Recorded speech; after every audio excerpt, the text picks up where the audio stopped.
Hi guys! Long time no see. Ayan, nandito ako ngayon sa Balad. Kagagaling ko lang ng trangkaso 7 days. Kaya ngayon lang ako nakapag-video ulit. Thank you Lord dahil okay na po ako. Kahit mag-isa ako dito sa Saudi. Nag-iisang Pilipino. Thank you at gumaling ako. Thank you sa mga prayers at sa mga nangamusta sa akin. So, eto, first time gagala na naman ako sa Balad. Pasensya na sa akin lubog na mata. Kasi talagang sobrang hirap pag nagtatrangkaso ka. Medyo nag-lose talaga ako ng weight. Ayan, gala-gala rin pag may time. Tumitingin ako ng cat food. Pumunta ako ng pet shop. Hindi ko alam kung saan yung pet shop dito, pero natanaw ko siya eh. Ayan, nandito na ako sa pet shop. Nakita ko na siya. Ayan, kailangan kong bumili ng cat food para kay White Mocha. Wala na kasi siyang pagkain. So, nakakaawa naman.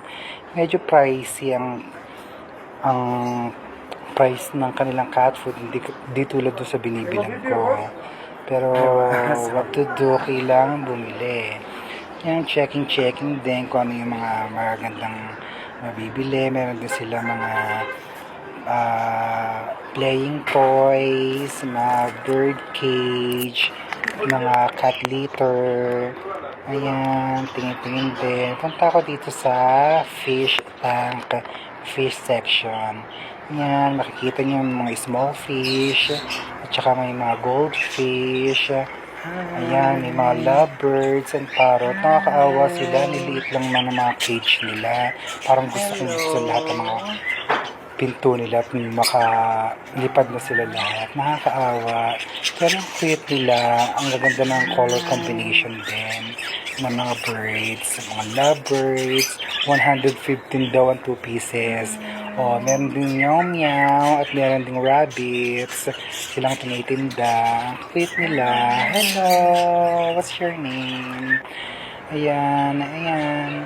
Papalabas na ako dyan. Nagtingin-tingin lang ako kung ano yung mga magagandang nabibili pa. Ayan, time to go. Nakabili na ako ng cat food.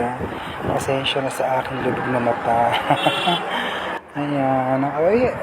Bakit may Mona Lisa dito? At naglalakad lang naman ako sa Smariosa. Thank you guys. See you around. Bye-bye.